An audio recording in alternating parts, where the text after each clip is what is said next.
नमस्कार।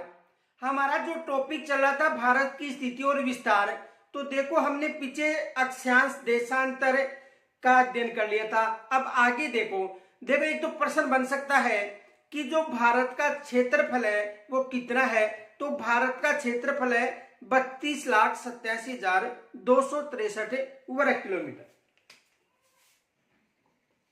यदि क्षेत्रफल की बात करें तो भारत का क्षेत्रफल है 32,87,263 वर्ग किलोमीटर। यानी भारत का क्षेत्रफल कितना है? 32,87,263 वर्ग किलोमीटर। ये जो क्षेत्रफल है कुल भूभाग, यदि विश्व की बात करें तो विश्व के कुल भूभाग के 2.4 या 2.43% भाग पर विस्तृत है। यानी भारत का क्षेत्रफल कितना है? 32,87,263। यदि क्षेत्रफल की दृष्टि से संपूर्ण विश्व में भारत का क्षेत्रफल देखें तो कितना होगा? 2.4% या 2.43%। यानी विश्व के कुल भूभाग का 2.4 या 2.43% पर भारत स्थित है। अब देखो यदि क्षेत्रफल की दृष्टि से विश्व की दृष्टि में देखा जाए तो भारत से 6 बड़े देश हैं और भारत का कौन सा स्थान है? 7वां स्थान है। देखो 6 कौन कौन से देश हैं। एक तो भारत से बड़ा रूस है, रूस के बाद में कनाडा, कनाडा के बाद में संयुक्त राज्य अमेरिका,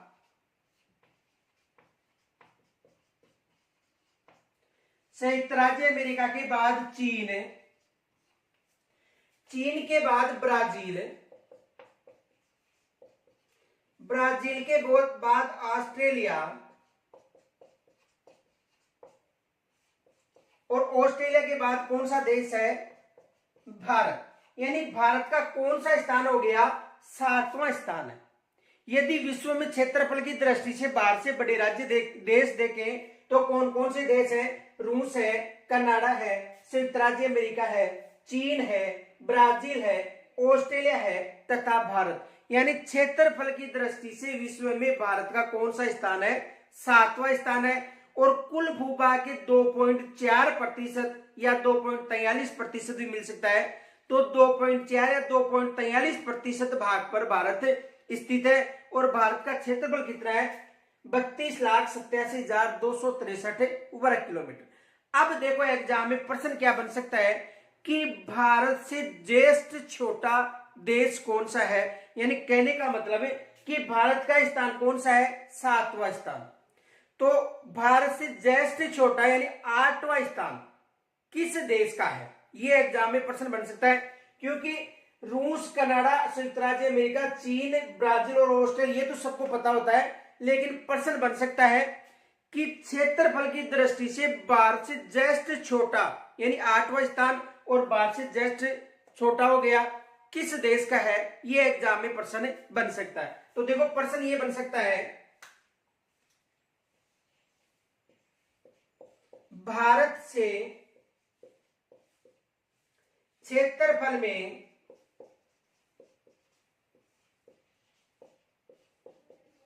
ज्येष्ठ छोटा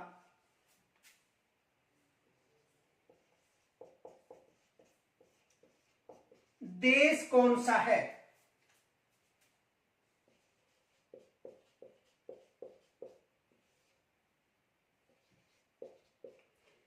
यानी भारत से क्षेत्रफल की बात करें तो भारत से क्षेत्रफल की दृष्टि से ज्येष्ठ छोटा देश कौन सा है?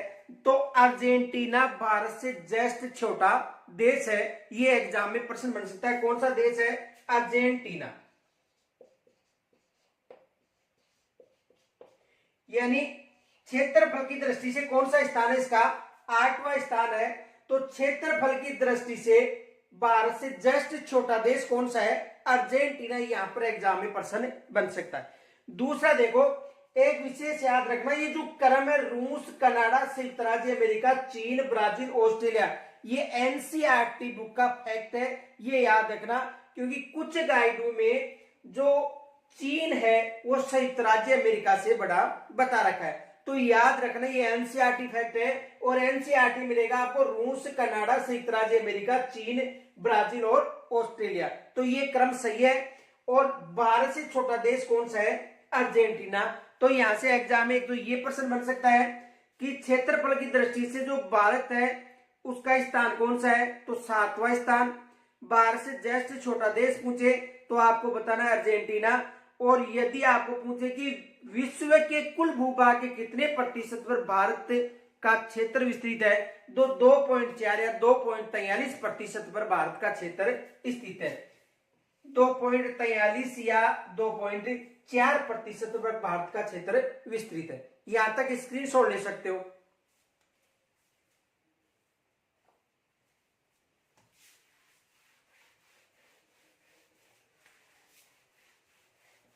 अब देखो जो भारत की आकृति है ये चतुष्कोणीय बताई गई है, लेकिन एक भूगोलवेत्ता था स्ट्रोबो, तो स्ट्रोबो ने भारत की जो आकृति है पतंगाकार की बताई थी। वैसे भारत की आकृति की बात करें,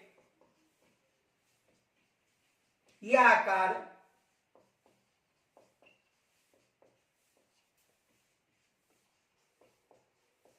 चतुष्कोणीय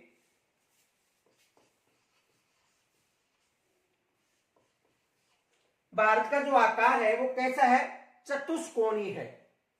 लेकिन एक भूगोलवेत्ता था स्ट्रोबो, ये याद रखना फैक्ट,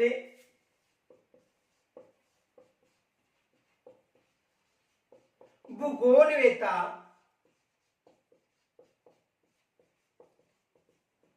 स्ट्रोबो ने इसकी आकृति, यह आकार पतंगाकार बताया था। कैसा आकार बताया था? पतंगा आकार बताया था। किसका आकार? देखो यदि आकार या आकृति की बात करें भारत की तो चतुष्कोणीय है, लेकिन एक भूगोलवेत्ता था, कौन था? स्ट्रेबो। तो स्ट्रेबो ने इसकी जो आकृति है वो कैसी बताई थी? पतंगा आकार की बताई थी। किसकी? भारत की। वैसे भारत की जो आकृति है वो चतुष्कोणीय है, लेकिन यदि भूगोलवेत्ता का पूछा जाए तो किस भूगोलवेत्ता के अनुसार? स्ट्रोबो के अनुसार। किसके अनुसार? जो भूगोलवेत्ता स्ट्रोबो थे उन्होंने इसकी आकृति कैसी बताई है? पतंगा आकार की बताई। ये भी प्रश्न बन सकता है। तो यहां तक भी आप स्क्रीनशॉट ले सकते हो।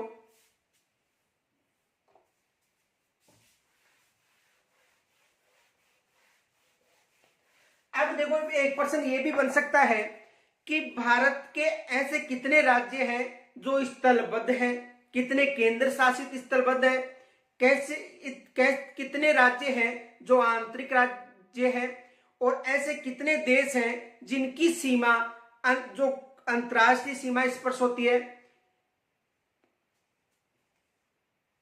इनके अलावा देखो एक प्रश्न ये भी बन सकता है कि भारत के ऐसे कितने राज्य हैं जिनकी सीमा स्थलबद्ध है, या केंद्र शासित प्रदेश कितने हैं जिनकी सीमा स्थलबद्ध है। तो देखो यदि भारत के स्थलबद्ध राज्य पूछे तो स्थलबद्ध राज्य कितने हैं? 19 राज्य। ये याद रखना। यानी स्थलबद्ध का मतलब है कि ऐसे राज्य जिनकी जो भूमि है जलीय सीमा को स्पर्श नहीं करती है, यानी चारों तरफ स्थल सीमा को स्पर्श करती है। तो भारत के स्थलबद्ध राज्य कितने हैं? 19 राज्य हैं जिनकी सीमा समुद्र सीमा या तटीय सीमा को स्पर्श नहीं करती है। यदि केंद्र शासित प्रदेश पूछे स्थलबद्ध केंद्र शासित प्रदेश, केंद्र शासित प्रदेश, तो देखो स्थलबद्ध केंद्र शासित प्रदेश कितने हैं? 4 हैं। कौन कौन से हैं? एक है जो लद्दाख है, जो जम्मू कश्मीर है, दिल्ली है और चंडीगढ़ है। ये 4 ऐसे केंद्र शासित प्रदेश हैं, यानी लद्दाख हो गया, जम्मू कश्मीर हो गया, इनके साथ ही दिल्ली हो गया और चंडीगढ़। ये स्थलबद्ध राज्य है, स्थलबद्ध केंद्र शासित प्रदेश है, क्योंकि इनकी जो सीमा है जलीय सीमा को स्पर्श नहीं करती है। तो देखो भारत के स्थलबद्ध राज्य पूछे 19 बताने हैं, भारत के स्थलबद्ध केंद्र शासित प्रदेश पूछे तो कितने बताने हैं? 4 बताने। दूसरा प्रश्न ये बन सकता है कि भारत की अंतरराष्ट्रीय सीमा पर कितने राज्य स्थित है। देखो यदि अंतरराष्ट्रीय सीमा की बात करें तो अंतरराष्ट्रीय सीमा पर भारत के 16 राज्यों की सीमा स्पर्श होती है। कितने राज्य हैं? यानी अंतरराष्ट्रीय सीमा पर भारत के 16 राज्य स्थित है। केवल अंतरराष्ट्रीय सीमा की बात करें, क्योंकि जो गुजरात है, पश्चिमी बंगाल है, इनकी जो सीमा है ये स्थल सीमा को भी स्पर्श करती है और तटीय सीमा को भी स्पर्श करती है। तो यदि केवल अंतरराष्ट्रीय सीमा की बात करें तो भारत के 14 राज्यों की सीमा अंतरराष्ट्रीय सीमा को स्पर्श करती है। यदि केवल अंतरराष्ट्रीय की बात करें, केवल अंतरराष्ट्रीय, तो केवल अंतरराष्ट्रीय में कितने राज्य होंगे? 14 राज्य होंगे जिनकी सीमा केवल अंतरराष्ट्रीय सीमा को स्पर्श करती है। दोबारा समझो, भारत के स्थलबद्ध राज्य 19 है, यानी ऐसे राज्य जिनकी सीमा समुद्र को स्पर्श नहीं करती है। भारत के स्थलबद्ध केंद्र शासित प्रदेश पूछे 4 बताने हैं। यदि अंतरराष्ट्रीय सीमा पर स्थित भारत के राज्य पूछे 16 राज्य बताने हैं। केवल अंतरराष्ट्रीय सीमा पर पूछे तो कितने राज्य बताने हैं? 14 राज्य बताने हैं जो केवल अंतरराष्ट्रीय सीमा पर स्थित है। अब देखो यदि तटीय सीमा की बात करें और आंतरिक जो राज्य हैं तो तटीय सीमा पर 9 राज्य स्थित है, और यदि आंतरिक राज्यों की बात करें तो आंतरिक राज्य कितने हैं? 5 राज्य। देखो समझो, आंतरिक राज्य, तो आंतरिक राज्य कितने हैं? 5 राज्य। आंतरिक राज्य कौन कौन से हैं? देखो एक तो हरियाणा हो गया, आंतरिक राज्य है। मध्य प्रदेश आंतरिक राज्य है। इसके साथ छत्तीसगढ़ आंतरिक राज्य है, झारखंड आंतरिक राज्य है और तेलंगाना आंतरिक राज्य। यानी कितने आंतरिक राज्य हैं? 5, क्योंकि यहां पर एग्जाम में प्रश्न पूछा जाता है कौन कौन से हो गए। देखो यदि आंतरिक राज्य की बात करें तो आंतरिक राज्य एक तो हो गया मध्य प्रदेश, दूसरा हो गया छत्तीसगढ़, तीसरा हो गया झारखंड, चौथा हो गया हरियाणा और 5वां हो गया तेलंगाना। ये 5 आंतरिक राज्य हैं जिनकी सीमा न तो तटीय सीमा को स्पर्श करती है और न स्थल सीमा को स्पर्श करती है। तो यहां पर एग्जाम में प्रश्न बन सकता है कि भारत के कितने राज्य हैं जो आंतरिक राज्य हैं। तो भारत के कितने राज्य हो गए? 5 राज्य हैं जो आंतरिक राज्य हैं, और स्थलबद्ध राज्य 19 है, अंतरराष्ट्रीय सीमा पर स्थित 16 है। केवल अंतरराष्ट्रीय सीमा की बात करें तो केवल अंतरराष्ट्रीय सीमा पर कितने राज्य स्थित हैं? 14 राज्य स्थित है। यहां तक स्क्रीनशॉट ले सकते हो।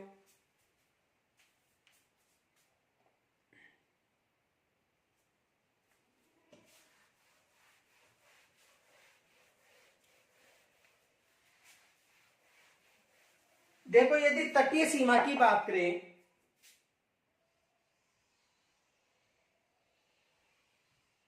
तो तटीय सीमा पर देखो तो गुजरात की सीमा स्पर्श होती है, गुजरात के बाद महाराष्ट्र हो गया, महाराष्ट्र के बाद गोवा हो गया, गोवा के बाद कर्नाटक हो गया और कर्नाटक के बाद केरल हो गया। यानी पश्चिमी तट की बात करें तो गुजरात, महाराष्ट्र, गोवा, कर्नाटक और केरल की सीमा स्पर्श होती है। यदि पूर्वी तट की बात करें तो तमिलनाडु,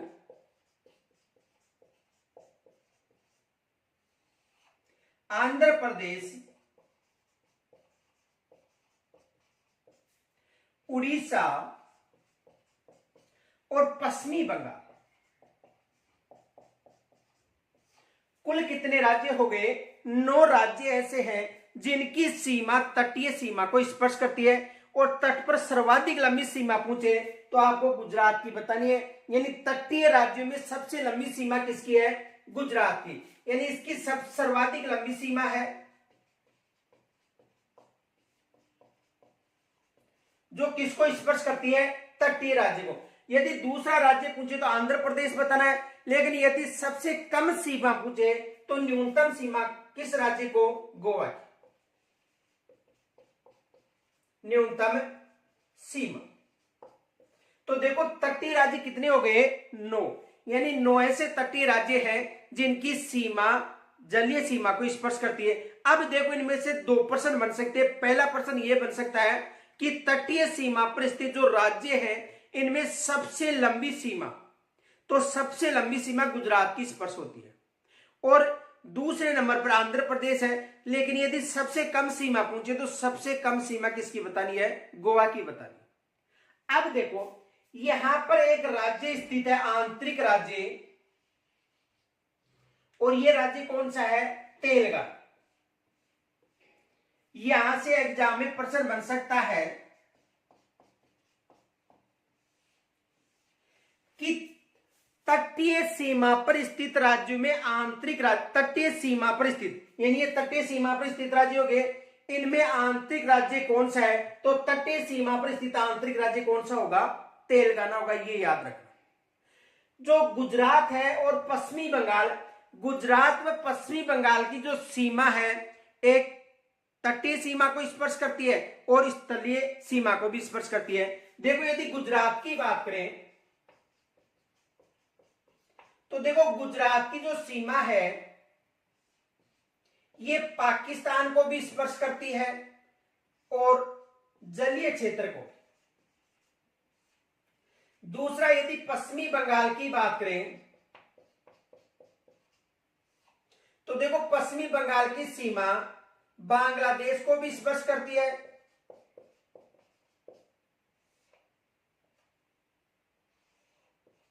और जलीय सीमा को भी स्पर्श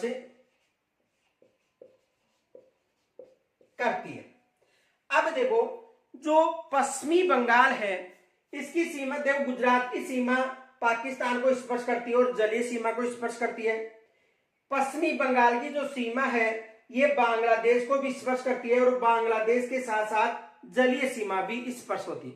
अब आपको कमेंट्स के द्वारा ये बताना है मुझे कि पश्चिमी बंगाल की सीमा बांग्लादेश के साथ किन देशों की सीमा को और स्पर्श करती है। ये आपको मुझे कमेंट्स के द्वारा बताना है कि जो बांग्लादेश है इसकी सीमा एक तो बांग्लादेश, पश्चिमी बंगाल की सीमा एक तो बांग्लादेश को स्पर्श करती है और जलीय सीमा, लेकिन आपको कमेंट्स के द्वारा मुझे ये बताना है कि पश्चिमी बंगाल की सीमा बांग्लादेश के अलावा किन देशों को और स्पर्श करती है। देखो प्रश्न ये है,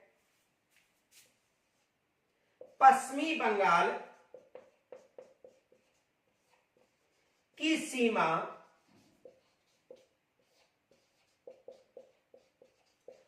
बांग्लादेश के अलावा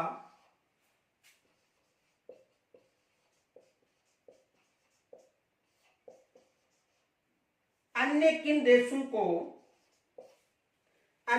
देशों से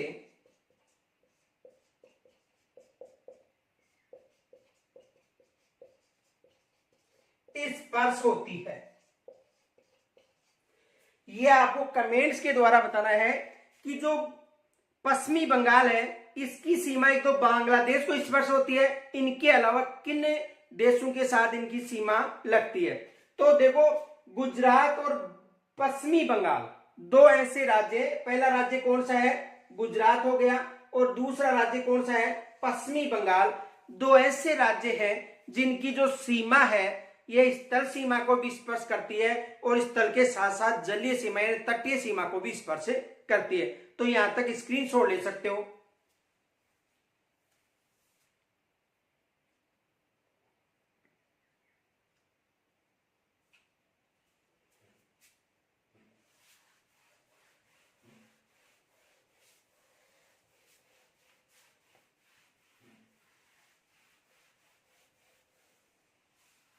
तो देखो तटीय सीमा पर कितने राज्य हो गए? तटीय सीमा की बात करें तो तटीय सीमा पर कितने राज्य हो गए? 9 राज्य। लेकिन केवल तटीय सीमा की बात करें, केवल तटीय सीमा, तो केवल तटीय सीमा पर कितने राज्य होंगे? 7 राज्य होंगे, क्योंकि 2 ऐसे राज्य हैं जो तटीय सीमा की सीमा को भी स्पर्श करते हैं और जलीय सीमा की सीमा को भी स्पर्श करते हैं, गुजरात व पश्चिमी बंगाल। तो केवल तटीय सीमा पर कितने राज्य? 7। और यदि तटीय सीमा की बात करें तो कितने राज्य हो गए? 9 राज्य। भारत के ऐसे कितने केंद्र शासित प्रदेश हैं जिनकी सीमा तटीय सीमा या जलीय सीमा को स्पर्श करती है? तो 4 केंद्र शासित प्रदेश हैं जिनकी सीमा जलीय सीमा या तटीय सीमा को स्पर्श करती है। यदि केंद्र शासित प्रदेश की बात करें, केंद्र शासित प्रदेश, तो केंद्र शासित प्रदेश कितने हो गए? 4 केंद्र शासित प्रदेश कौन कौन से हैं? देखो, पुडुचेरी हो गया, इनके अलावा दमन द्वीप हो गया, इनके साथ लक्षद्वीप हो गया, अंडमान निकोबार द्वीप समूह हो गया। ये ऐसे 4 केंद्र शासित प्रदेश हैं जिनकी जो सीमा यानी दमन व दीव तथा दादर व नागर हवेली वर्तमान में एक ही केंद्र शासित प्रदेश बना दिया है। ये भी याद रखना, क्योंकि वर्तमान में 8 केंद्र शासित प्रदेश हैं। दादर व नागर हवेली व दमन व दीव एक ही केंद्र शासित प्रदेश बना दिए गए हैं। इनके अलावा पुडुचेरी है, लक्षद्वीप है और अंडमान निकोबार द्वीप समूह, ऐसे 4 केंद्र शासित प्रदेश हैं जो जलीय सीमा या तटीय सीमा को स्पर्श करते हैं, और 4 ऐसे केंद्र शासित प्रदेश हैं जो स्थलबद्ध हैं, यानी उनकी सीमा समुद्री सीमा को स्पर्श नहीं होती है। तो देखो, तटीय सीमा पर 9 राज्य हो गए, केवल तटीय सीमा पर 7 राज्य हो गए। और यदि केंद्र शासित प्रदेश पूछे किसके लिए? तटीय सीमा से, यदि तटीय सीमा के केंद्र शासित प्रदेश पूछे या जलीय सीमा से, तो कितने राज्य होंगे, यानी कितने केंद्र शासित प्रदेश होंगे? 4 केंद्र शासित प्रदेश हैं जिनकी सीमा तटीय सीमा या जलीय सीमा को स्पर्श करती है।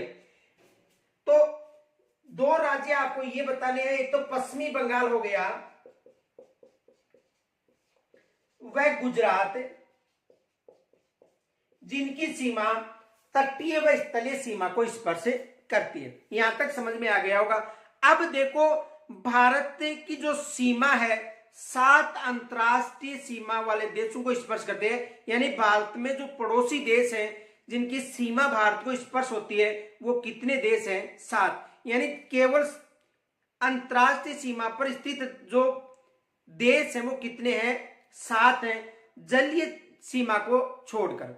यानी जो जलीय देश हैं, जैसे मान लो श्रीलंका हो गया, मालदीव द्वीप हो गया, ये जलीय सीमा बनाने वाले देश हैं। लेकिन स्थलबद्ध सीमा बनाने वाले जो अंतरराष्ट्रीय देश हैं भारत को स्पर्श करते हैं वो कितने देश हैं? 7। यानी 7 देशों की जो सीमा है, अंतरराष्ट्रीय सीमा, ये भारत को स्पर्श करती है। सबसे लंबी सीमा बांग्लादेश के साथ स्पर्श होती है और सबसे न्यूनतम सीमा जो अफगानिस्तान है उसके साथ स्पर्श होती है। अब देखो, आज हम सबसे पहले जो बांग्लादेश है उसकी सीमा की चर्चा करेंगे।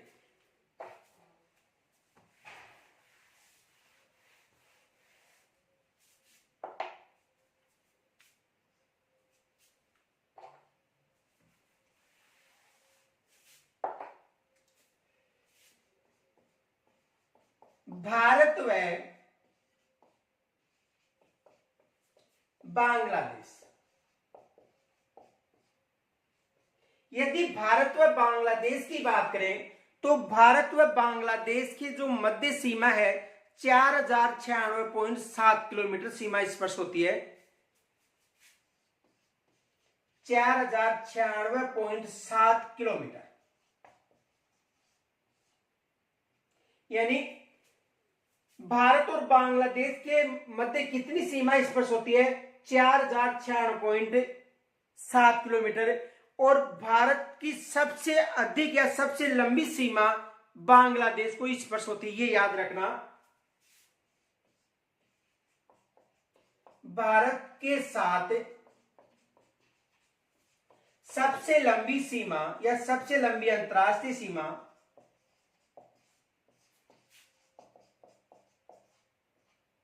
यानी भारत के साथ सबसे लंबी अंतरराष्ट्रीय सीमा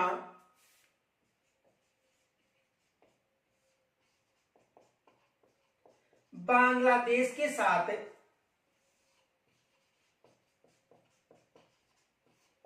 लगती है या स्पर्श होती है। यानी भारत की जो सीमा है, सबसे लंबी सीमा किस देश के साथ स्पर्श होती है, तो याद रखना बांग्लादेश के साथ कितनी सीमा, 4096.7 किलोमीटर। यानी कुल स्थलीय सीमा का 27%, जो भारत की कुल स्थलीय सीमा है इसका 27% किसके साथ स्पर्श होता है, बांग्लादेश के साथ। कुल स्थलीय सीमा का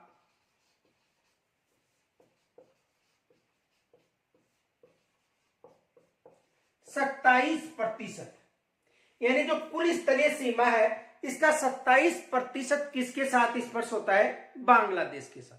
देखो बांग्लादेश की बात करें तो बांग्लादेश के साथ 5 राज्यों की सीमा स्पर्श होती है।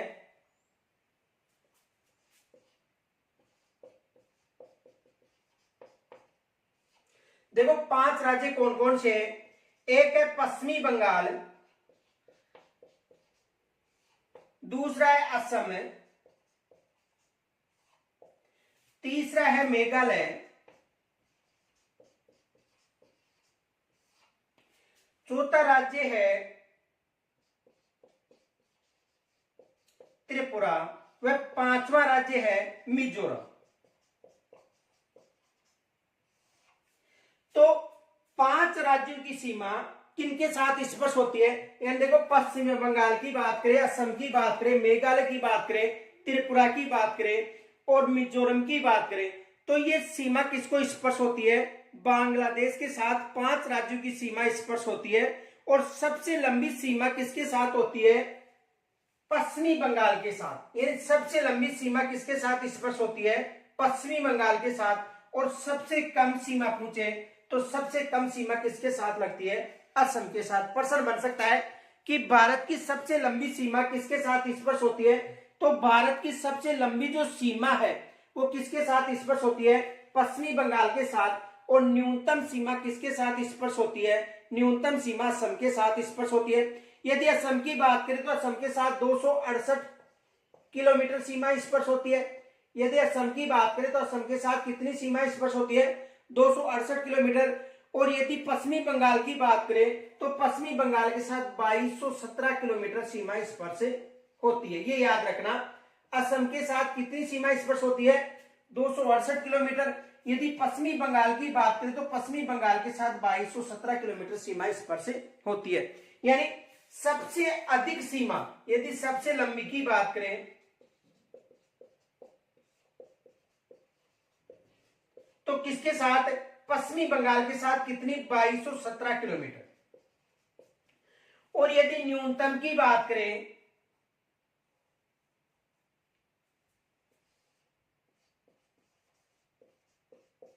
तो असम के साथ 268 किलोमीटर। ये याद रखना। तो 5 राज्यों की सीमा, भारत के जो 5 राज्य इनकी सीमा किसको स्पर्श करती है, बांग्लादेश को। कौन कौन से हो गए, पश्चिमी बंगाल है, असम है, मेघालय है, त्रिपुरा है और मिजोरम। इनकी सीमा किसको स्पर्श करती है, बांग्लादेश को। सबसे लंबी सीमा पूछे तो 2217 किलोमीटर पश्चिमी बंगाल की है। और सबसे न्यूनतम सीमा पूछे तो 268 किलोमीटर किसकी है, असम की सीमा किसको स्पर्श करती है, पश्चिमी बंगाल को। ये याद, बांग्लादेश को, ये याद रखना। अब देखो इनके साथ दूसरा प्रश्न ये बन सकता है कि भारत और बांग्लादेश के मध्य कौन कौन से विवाद है। तो यदि भारत और बांग्लादेश के मध्य विवाद की बात करें तो भारत और बांग्लादेश के मध्य एक तो तीस्ता नदी का विवाद है। कौन सा विवाद है, यदि विवाद की बात करें तो एक तो है तीस्ता नदी विवाद,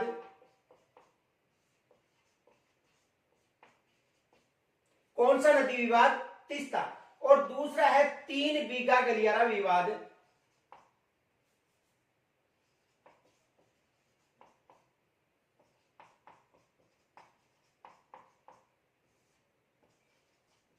ये विवाद रहे थे भारत और बांग्लादेश के मध्य एक तो तीस्ता नदी विवाद था और एक 3 बीघा गलियारा विवाद किनके मध्य रहा था। प्रश्न बन सकता है कि 3 बीघा गलियारा विवाद किनके मध्य रहा था, तो 3 बीघा गलियारा विवाद था ये भारत और बांग्लादेश के मध्य रहा था और तीस्ता नदी विवाद भारत और बांग्लादेश के मध्य चल रहा है। देखो 3 बीघा गलियारा में जो भारत है और जो बांग्लादेश है इनके मध्य कौन से संविधान संशोधन के तहत जो 3 बीघा गलियारा विवाद समाप्त हुआ था, तो कौन सा संविधान संशोधन है ये आपको कमेंट्स के द्वारा मुझे बताना है कि किस संविधान संशोधन।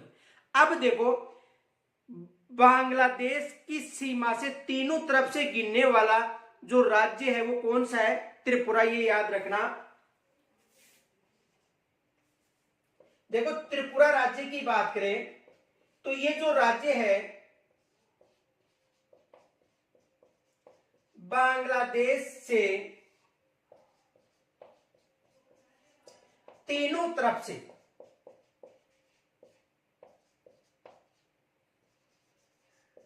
घिरा हुआ है, यानी जो त्रिपुरा है ये भारत का ऐसा राज्य है जो बांग्लादेश की सीमा से 3 तरफ से घिरा हुआ है और भारत का जो त्रिपुरा राज्य है और बांग्लादेश यानी त्रिपुरा और बांग्लादेश की जो सीमा है इसे शून्य रेखा के नाम से जाना जाता है। ये भी याद रखना कि भारत और त्रिपुरा की जो सीमा है इसे शून्य रेखा के नाम से भी जाना जाता है। एक तो ये प्रश्न बन सकता है। देखो पहले यहां तक स्क्रीनशॉट ले लो।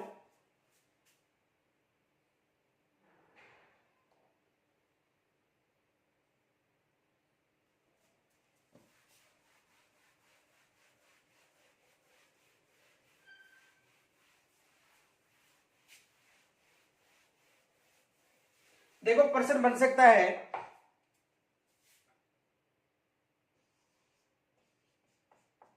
भारत व